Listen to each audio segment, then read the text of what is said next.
ሰላም ኣብ ዝተፈላለዩ ኩርናዓት ዓለም ብምዃን ምሳና ዘለኹም ክቡራትን ክቡራንን ንሎሚ 24 ጉንበት ኣብ ትግራይን ኢትዮጵያን ዝነበሩ ክልተ ዓበይቲ ፍጻመታት ብቐንዱ ክንድስስ ኢና።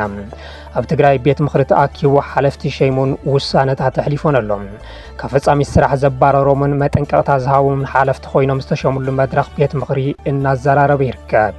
ዝርዝር ኣቢልና ክነስምዐኩም ኢና። ኣብ ኢትዮጵያ ኣብ ታሪክ መረፃ እቲ ድኹም ንሕንሕ ዝተረኣየሉ ዝተባሃለሉ መረፃ ክሳለጥ ውዒሉ ኣሎ። ብርክት ዝበሉ ነቕጣታት መረፃ ዘይተኸፈትሉ ተጀሚሮም ዝተቋረፁ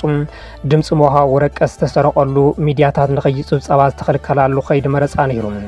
ኣብ በሻሻ ድምፂ ዝሃቡ ቀዳማይ ሚኒስትር ኣብይ ኣሕመድ በቲ ኣብ ኢትዮጵያ ሚራክል እዩ ዝምዝገብ ዘሎ ዝበሉ አንደበቶም ሕዚ ጅማሮ እምበር እንኹርዓርዑሉ ልምዓት የለን ምባሎም ኣብ ክልል ኣምሓራ ዝነበረ መሕዘን ፍጻመን ኣካቲትና ኣለና። ንቻናልና ላይክ ሼርን ሳብስክራይብ እናገርኩም ምሳና ጽንሑም። ቤት ምኽሪ ትግራይ ሹመት ሓለፍቲ ኣብያተ ዕዮ ኣጽዲቑ። ከም ብሓድሽ ዝተመዓራረ ካቢነ መንግስቲ ትግራይ 70 ሚእታዊ ካብ ህወሓት 30 ሚእታዊ ድማ ካብ ተናሕናሕቲ ውድባትን ምሁራትን እዩ ተባሂሉ። እቲ ቤት ምኽሪ ብማእኸላይ ኮሚቴ ህወሓት ካብ ፈጻሚ ስራሕ ዝተባረሩን መጠንቀቕታ ዝተውሃቦምን እውን ሸይምዎም ኣሎም። ሻድሻይ ዘመን ራብዓይ ህፁፅ ጉባኤ ቤት ምኽሪ ብሄራዊ ክልላዊ መንግስቲ ትግራይ ሎሚ 24 ጉንበት ኣብ ዘካየዶ ኣኼባ ሹመት ሓለፍቲ ኣብያተ ዕዮ ኣጽዲቑ። ቃለ ጉባኤ ሕሉፍ ስሩዕ ኣኼባ ብምጽዳቕ ዝተጀመረት ህፁፅ ጉባኤ ንኣዋዳድባ ኣብያተ ዕዮ ብሄራዊ ክልላዊ መንግስቲ ትግራይ ኣመልኪቱ ኣብ ዝቐረበ ውሳነ ሓሳብ ዘትዩ ብምሉእ ድምፂ ኣጽዲቕዎ ተባሂሉ። እቲ ቤት ምኽሪ ብፕረዚደንት ዶክተር ደብረጽዮን ገብረ ሚካኤል ሹመት ምክትል ፕረዚደንት ሓለፍቲ ኣብያተ ዕዮም ፕረዚደንትን ምክትልን ላዕለዋይ ቤት ፍርዲ ኣባላት ተርጓሚ ሕገ መንግስቲ ኣመሓደርቲ ዞባ ዋና ኦዲተርን ምክትልን ከምኡ እውን ኣካየዲ ስራሕ ኤጀንሲ መራኸቢ ሓፋሽን ቀሪቡ ብምሉእ ድምፂ ኣጽዲቕዎ ኣሎ። ብመሰረት እዚ ኣይተ ኣማኑኤል ኣሰፋ ምክትል ፕረዚደንትን ሓላፊ ቢሮ ፍትሕን ኣይተ ኣለም ብርሃን ሃሪፎዮ ሓላፊ ቢሮ ሕርሻን ሃፍቲ ተፈጥሮን ኣይተ ኣለም ገብረዋህድ ሓላፊ ቢሮ ልምዓት ከተማን ኮንስትራክሽንን ኣብ ፈጻሚ ስራሕ መጠንቀቕታ ዝተውሃቦም ካብ ቢሮ ሓላፍነቶም ክላዓልዮም ተባሂሎም ዝተሓመዩን ኣይተ ተኽላይ ገብረ መድህን ሓላፊ ቢሮ ማይን ኢነርጂን ናብ ፈጻሚ ስራሕ ዝዓበዩ ዶክተር ኪሮስ ጉዑሽ ሓላፊ ቢሮ ትምህርቲ ካብ ፈጻሚ ስራሕ ዝተባረሩ ዶክተር ፍስሓ ሃፍተ ጽዮን ሓላፊ ቢሮ ኣጠቃቅማ መሬት ወይዘሮ ብርክቲ ገብረ መድህን ሓላፊት ቢሮ ማዓድን ዶክተር ተኽላይ ተስፋይ ሓላፊ ፐብሊክ ሰርቪስን ልምዓት ሓይሊ ሰብን ንዶክተር ኣማኑኤል ሃይለ ብምትካእ ዶክተር ጸጋይ በሪሁም ሓላፊ ቢሮ ጥዕና ንወይዘሮ ሸዊት ኣዲሱ ብምትካእ ዶክተር አብርሃም ሓጎስ ሓላፊ ቢሮ ጉዳያት ኮሙኒኬሽን ወይዘሮ ኤልሳ ተስፋይ ሓላፊት ቢሮ ቴክኒክን ሞያን ምፍጣር ዕድል ስራሕን ዶክተር ምህረት በየና ሓላፊት በዓል መዚ ልምዓት እቶት ቅድሚ ኩናት ምክትል ኣፈ ጉባኤ ዝነበራ ወይዘሮ ራሂማ ዓብዱል ቃድር ሓላፊት ቢሮ ፋይናንስን ምትሕባር ሃፍትን ሓላፊ ቢሮ ጉዳያት ኮሙኒኬሽን ዝነበራ ወይዘሮ ሸዊት ኣዲሱ ሓላፊት ቢሮ ጉዳይ ደቂ ኣንስትዮ ዶክተር ገብረ መስቀል ገብረ ማርያም ሓላፊ ቢሮ ሳይንስን ቴክኖሎጂን ንዶክተር ኣጽባሃ ገብረ እግዚአብሔር ብምትካእ ኣይተ ዶሪ ኣስገዶም ሓላፊ ቢሮ ባህልን ቱሪዝምን ኣይተ ነጋሲ ኣበራ ሓላፊ ቢሮ ሰራሕተኛን ማሕበራዊ ጉዳይን እግሪ ምትካልን ኮይኖም ብምሻም ቃለ መሓላ ፈጺሞም ኣሎም። ከምኡ እውን ኣይተ ወልደ ኣብርሃ ገብረ ጻዲቅ ኣመሓዳሪ ዞባ ሰሜን ምዕራብ ኣይተ ሽሻይ ግርማይ ኣመሓዳሪ ዞባ ማእኸል ኣይተ ዝናው ገብረ መድህን ኣመሓዳሪ ዞባ ደቡብ ኣይተ ፍስሓ ሃይላይ ኣመሓዳሪ ዞባ ምብራቅ ኣይተ ግደይ ኣዝናው ኣመሓዳሪ ዞባ ምዕራብ ኣይተ ከላሊ ሓጋዚ ኣመሓዳሪ ዞባ ደቡብ ምብራቅ ኮይኖም እንትሽየሙ ፕረዚደንት ላዕለዋይ ቤት ፍርዲ ኣይተ መንግስቱ ተኽላይ ምክትል ድማ ኣይተ ተስፋይ ገብረ መድህን ዋና ኦዲተር ኣይተ ክብሮም ፍስሓየ ምክትል ኣይተ መኮነን ገብረ እግዚአብሔር ኣካየዲ ስራሕ ኤጀንሲ መራኸቢ ሓፋሽ ድማ ኣይተ ኣባዲ ገብረ ስላሴ ኮይኖም ቃለ መሓላ ፈጺሞም ኣሎም። ህወሓት ሲሶ ቁፅሪ ፈጻሚ ስራሕ ንዓቕምታት መኸተ ክወሃብ ዘቕረቦ ሓሳብ እቲ ቤት ምኽሪ ዝተቐበሎ ኮይኑ ብሕፅረት ግዜ ሎሚ ተወከልቶም ዘቕረቡ ውድባት ፖለቲካ ንዘቕረብዎም ሓለፍቲ ኣብያተ ዕዮም ክሳብ ቀጻሊ ጉባኤ ፕረዚደንት መዲቡና ስራሕ ከጽንሕ ሓላፍነት ከም ዝተውሃቦ ተፈሊጡ ኣሎ። ናይ ዲስፕሊን ግድፈት ዘለዎም ክልተ ዳያኑ ብዝተገበረሎም ምፅራይ ናብ ቤት ምኽሪ ቀሪቦም ድሕሪ ዝተገበረሎም ሰፊሕ ዘተ ካብ ስርሖም ክባረሩን ከም ዝተወሰነ ብቐጻልነት ድማ ጉባኤ ምምሕዳር ዳያኑ ኣብ ልዕሊ 70 ዳያኑ ምፅራይ ይገብር ከም ዘሎ ተገሊጹ እዩ። ቤት ምኽሪ መንግስቲ ትግራይ ኣባላት ምፅራይ ጉባኤ ሕገ መንግስትን ተርጓሚ ኮሚሽንን ዝሸሞ ኮይኑ ብድምር 11 ኣባላት ዝሓዘ 6 ብርእሰ ምምሕዳር ዝተሓረዩ 3 ካብ ኣባላት ቤት ምኽሪ 2 ድማ ፕረዚደንትን ምክትል ፕረዚደንትን ላዕለዋይ ቤት ፍርዲ ትግራይ ዘካተተ ገይሩ መሪፁ ተባሂሉ። ከምኡ እውን ካብ ፍትሒ ጸጥታን ቤት ምኽሪ ዝተውጻጹ ዝመጹ ብድምር 21 ሰባት ዝሓዘ ጉባኤ ምምሕዳር ዳያኑ ኣጽዲቑ ኣብ መወዳእታ ቤት ምኽሪ ኣባላት ቤት ምኽሪ ትእምት ካብ ክልል ቤት ምኽሪ 3 ሰባት ወከልቲ ብምምራጽ ጉባኤኡ ዛዚሙ ተባሂሉ እቲ ምምሕያሽ ኣወዳድባ ቅድሚ ኩናት ብኣወዳድባ ከተማታትን ወረዳታትን ተጀሚሩ ጸንሐ ስራሕ ከም ዝኾነ ዘዘኻኸሩ ዶክተር ደብረጽዮን ገብረ ሚካኤል ኣብያተ ዕዮ በዓል መዚ ኤጀንሲ ኮሚሽን ኣብያተ ጽሕፈት ዝብሉ ውዳበታትን ተመሳሰልትን ተመጋገብትን ስራሕቲ ዘለዎም ብሓደ ክጥመሩን ብሓይሊ ሰብ ክትዓራረዩን ብምግባር ካብ 69 ናብ 57 ብምጥማር ንምምዕራይ ተወዲኡ ዝነበረ መጽናዕቲ ናብ ተግባር ተኣትዩ ምህላው እውን ገሊጾም ውድብ ሳልሳይ ወያነ ትግራይ ግፋ ገበንዩ ብህፁፅ ጠጠው ይበል ክብል ኣጠንቂቑ ብዘይ ሕንከት ኣብ ልዕሊ ንጹሃት መናእሰይ ዝግበር ኣገዲድካ ዕስክርና ማለት እውን ግፋ ኣብ ዝተፈላለዩ ከባቢታት ትግራይ ተጠናኺሩ ምቕጻሉ ኣብ ህዝብና ብፍላይ ከዓ ኣብ መንእሰይ ትግራይ ከቢድ ጭንቀት ፈጢሩ ይርከብ ዝበለ ሳወት ካብዚ ብምጋስ ስደት መናእሰይን ጭንቂ ስድራታት ትግራይን ተጋዲዱ ከቢድ ቅልውላው ተፈጢሩ ከም ዘሎ ሎሚ 24 ጉንበት 2018 ዓ.ም ኣብ ዘውፅኦ መግለፂ ሓቢሩ ብምዃኑ እውን ነዚ ንህላውኡ ንሓለዋ ዓደቡን ዝገብሮ ቃልሲ ኣብ ሕቶ ምልክት ኣትዩ ዘይፈልጥ ህዝብን መንእሰይን ትግራይ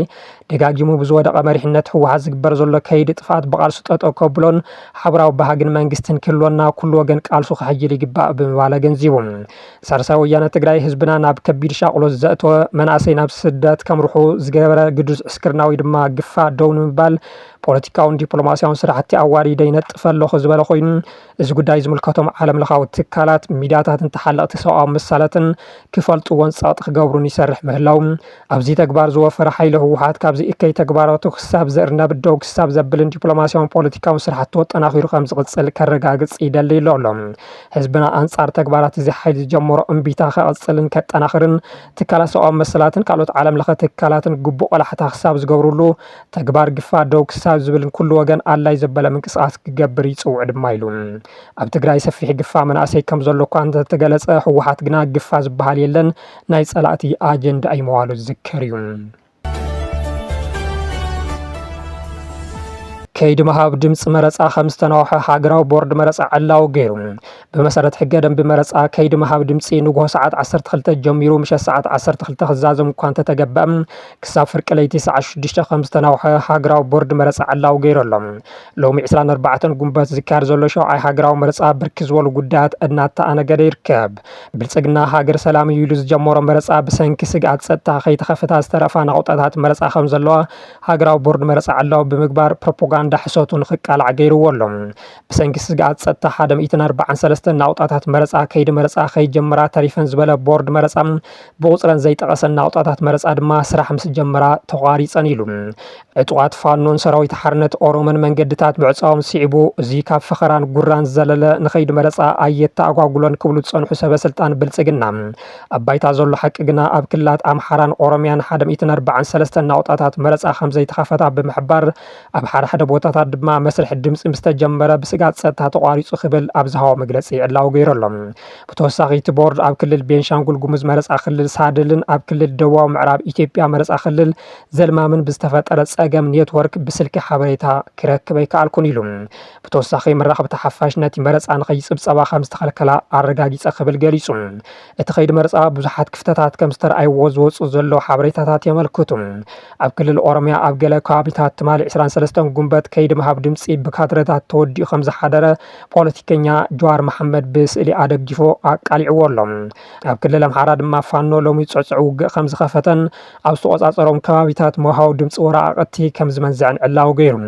መብዛሕትኦም ነቁጣታት መረፃ ሽም ዘይብሎም ተዓዘብቲ ተናሓናሕቲ ውድባት ዘይተሳተፍሎም ካብ ኩሉ ንላዕሊ ድማ ካብ መጠን ንላዕሊ ዝንጉዕን መሰልቸውን ከም ዝነበረ መረፅቲ ብመረረት ዝገለፅዎ ጉዳይ ኮይኑ ኣሎ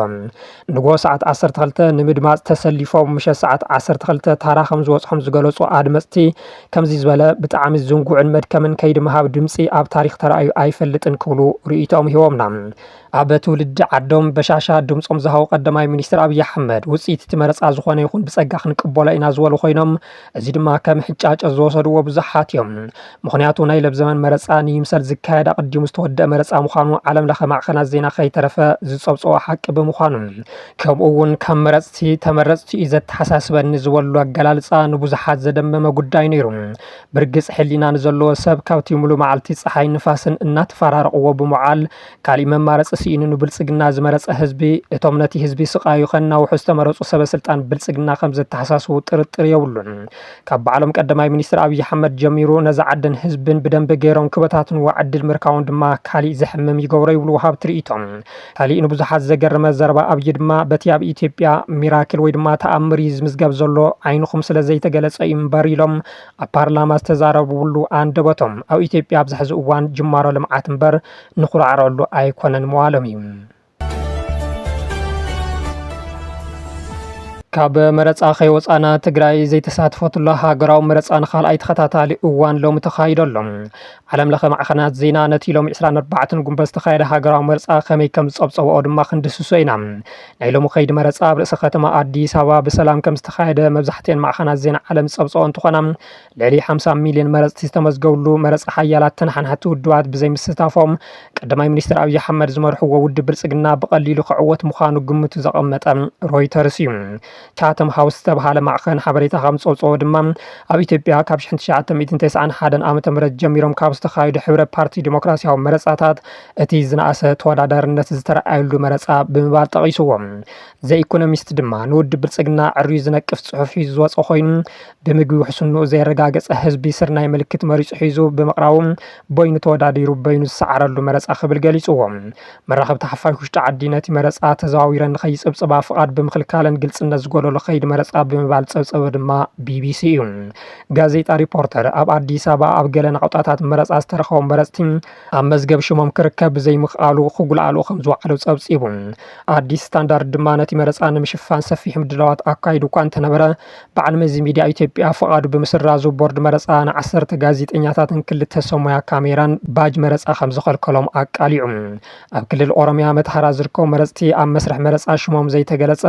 ኣቐዲሙ ዝተዓፀፈ መውሃዊ ድምፂ ወረቀት ክቕበሉ ከም ዝተገደዱን ንመን ከም ዝመረፅና እውን ኣይንፈልጥን ኢና ክብሉ ንኣሶሲየትድ ፕረስ ምግላፆም ተፈሊጦሎም። ነበርቲ እውን ብሰንኪ ፀቕጢ ከንቲባን ዕጡቓት ምልሻን ከምኡ እውን ፍርሒ ገዛ ንገዛ ጭውያታት ዝኾነ ሕቶ ከልዕሉ ከም ዘይከኣሉን ድምፂ ህዝቢ ብንጹር ይስረቕ ከም ዘሎን ገሊፆም። ብተመሳሳሊ ዶቸ ቨለ ቦርድ መረፃ ቀዲሙ ኣብ ክልል ኣምሓራ ብሰንኪ ስጋት ፀጥታ ኣብ ትግራይ ድማ ካብ ቁፅር ወፃኢ ብምዃኑ ኣብ 46 ክልላት መረፃ ከይዲ መረፃ ከም ዘየካይድ ኣፍሊጡ ከም ዝነበረ ብምዝኻር ካብዚ ንላዕሊ ኣብ ሰሜናዊ ምዕራብ ክልል ኣምሓራ ኣብ 8 ወረዳታት ኣብ መንጎ ምልሻታትን ሓይልታት ምክልኻልን ብዝተፈጠረ ጎንፂ ድምፂ ምሃብ ኣይተኽኣለን ብምባል ቃሊሑ። ኣብ ኢትዮጵያ ዝካየድ ዘሎ መረፃ ንኻልኣይ ተኸታታሊ እዋን ንትግራይ ዘየካተተ ብምዃኑ እዚ ተደጋጋሚ ፍጻመ ናበይ ከምርሕ ይኽእል ዝብል ሕቶ ኣብ ርእሲ ብዙሓት ይመላለስ ከም ዘሎ እናተገለጸ እዩ። ትግራይ ቀዲማ ኣብ 2012 ዓ.ም ዓርሳ ኺኢላ መረፃ ብምክያዳ ኣብቲ ኢትዮጵያ ዶንግያ ኣብ 2013 ዓ.ም ዘካየደቶ መረፃ ኣይተኻተተትን። ለም ዘመን ድማ መንግስቲ ፌደራል ትግራይ ካብ ቁፅር ወፃኢ ብምዃና ከካታ ኣይከኣለን ኣብቲ ዝካየድ ዘሎ መረፃ። እዚ ተደጋጋሚ ፍጻመ ኣብ ህንፀት ሃገረ መንግስትነት ኢትዮጵያ ናይ ባዕሉ ኣልታዊ ፅልዋ ካብ ምሕዳሩን ላዕሊ ትግራይ ከም ርእሰ ምሕደራ ወይ ድማ ዲፋክቶ ስቴት ናብ ምዃን ክሸጋግራ ከም ዝኽእል እዩ እናተገለጸ ዝርከብ። እኒ ሶማሊላንድን ፑንትላንድን ካብ ሶማልያ ብምውፃእ ናይ ባዕለን ርእሰ ምሕደራ ዝመርፃ ዘለዋ ኣብ ኢትዮጵያ ዘሎ ኩነታት እውን ትግራይ ከምኣትን ንክትከውን ዝደፋፍቕ ከም ዝኾነ እዩ ዝግለጽ ዘሎ። ሕዚ ድማ ኣብ ከይዲ መረፃ ካብ ዘጋጥሙ መሕዘንቲ ፍጻመታት ናይቲ ሓደ ናብኹም ክነብል እንተዘይመሪፅኩም ወድኹም ኣይትቐብሩን ናይ ዝተባሃሉ ስድራ ኣብ ዞባ ሰሜን ሸዋ ኣብ ወረዳ ዋዩ ሲያደበርና ኣባያ ቀበሌ ሳካላ መረፃ ጣብያ ብሓይልታት ፀጥታ ኣዝዩ ልቢ ዝሰብርን ዘይሓላፍነታውን ተግባር ተፈፂሙ ተባሂሉ እቶም ወዶም ዝዓረፎም ስድራ ንቐብሪ ይዳልዎ ኣብ ዝነበሩሉ ሓይልታት ፀጥታ ናብ ገዝኦም ብምኻድ ኣስከሬን ኣብ ገዝኦም ኣቕሚጦም 7 ኣባላት ስድራ ናብ ናቁጣ መረፃ ከይዶም ድምፆም ክህቡ ከም ዘገደድዎም ካብቲ ቦታ ዝተረኸበ ሓበሬታ ይመልክት። እቶም ሓዘንተኛታት ተገዲዶም ናብ ናቁጣ መረፃ ብምኻድ ድሕሪ ምምራፆም ብልፅግና መንግስቶም ንምምራፅ ዝመተ ወዶም ገዲፎም ናብ መረፃ ዝወፁ ስድራ ብምባል ፕሮፓጋንዳ ሰሪሕሎም እዩ። ምክትል ቀዳማይ ሚኒስትር ተመስገን ጥሩነህ ከይተረፉ ምልክት ዓብይ ዜግነታዊ ተወፋይነት ብዝብል ኣብ ማሕበራዊ ሚድያ ኣብ ዘስፈርዎ ፅሑፍ ኣብ ዞባ ሰሜን ሸዋ ወረዳ ሲያደበርና ዋዩ ኣበያ ቀበሌ ሳካላ መረፃ ጣብያ ኣዝዩ ልቢ ዝትንክፍን ዓብይ ዜግነታዊ ሓላፍነት ተመዝጊቡ ብምባል ገሊፆምዎም ወዶም ዝዓረፎም ስድራ ኣስከሬን ኣብ ገዛ ገዲፎም 7 ኣባላት ስድራ ንግሆ ናብ ናቁጣ መርፃ ከይዶም ኣብኡ ዝተረኸበ ሕብረተሰብ ንሓዘኖም ዓሚቕ ኣኽብሮት ኣርዩ ቀዳምነት ሂብዎም ሰልፊ ከይተፀበዩ ድምፆም ሂቦም ድሕሪኡ ናብ ገዝኦም ተመሊሶም ብምባል ኣብ ልዕሊ ሓዘኖም ሽንጣር ሰዲዶምሎም እቶም ሓዘንተኛታት ግና እቲ ኣብ ሚድያ ዝርጋሕ ዘሎ ወረ ካብ ሓቂ ዝረሓቐን ናሃልኪ ፕሮፓጋንዳ ንምጥቃም ኮነ ኢልካ ዝተፈፀመ ውዲት ምዃሊኦም ተቃዊሞዎም ከመይ ጌርና ኢና ኣስከሬን ወድና ገዲፍና ናብ መረፃ ንኸይድ ዝበሉቶም ስድራ ናብ ናቁጣ መረፃ ዝኸዱ ተገዲዶም እምበር ከምቲ ዝተባሃለ ዜግነታዊ ግቦኦም ንምፍፃም ከም ዘይኮነ ኣብ ልዕሊ ሓዘኖም ዝተሰርሖም ሽርሒ ምሒር ከም ዘሕዘኖም ገሊፆም ክቡራት ተኸታተልትና ንሎሚ 24 ጉንበት 2018 ዓመተ ምህረት ዝሓዝናዮም ዜናታት ነዚኦም ይመስሉ ነይሮም። ስለዝተኸታተልኩምና ኣዝና ነመስግን። ሰላም